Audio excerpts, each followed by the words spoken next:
আপনারা দেখেছেন সুজিত বাবুর গাড়ি কালকেও ঢুকেছিল এই প্রেমিসেসের মধ্যে। আজকে কেন্দ্রীয় এমওএ সহসত্ত্বেও আমার গাড়ি এখানে ঢুকতে দেওয়া হয়। আমরা যখন পুলিশ কর্মীর সাথে কথা বলি ওনারা বলেন ম্যাডাম মানা করেছে। আমি জিজ্ঞেস করলাম কোন ম্যাডাম, তো ওনারা বললেন ডিসি।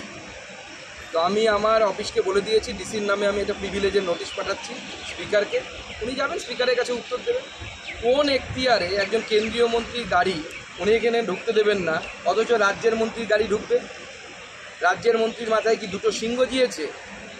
তা কি তাদের কি এক্সট্রা প্রিভিলেজ আছে?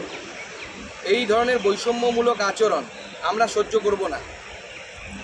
নিয়ম সবার জন্য একই রকম থাকে। নিয়ম যদি আমার জন্য গাড়ি বাইরে রাখার হয় তাহলে রাজ্যের মন্ত্রীর জন্যও গাড়ি বাইরে রাখার হয়।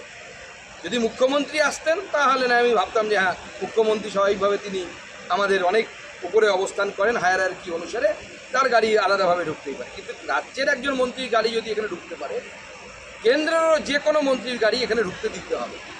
যদি দিয়ে না থাকেন আপনি প্রিভিলেজকে ব্রিচ করেছেন। যে অফিসার আছে তাকে আপনাদের মাধ্যমে আমি বলে দিচ্ছি, পারলে কোর্টে যান, যেখানে যান আমি ডাক করাবো, দিল্লিতে গিয়ে কান ধরে উঠবোস করাবো। সুপ্রিম কোর্টে আছে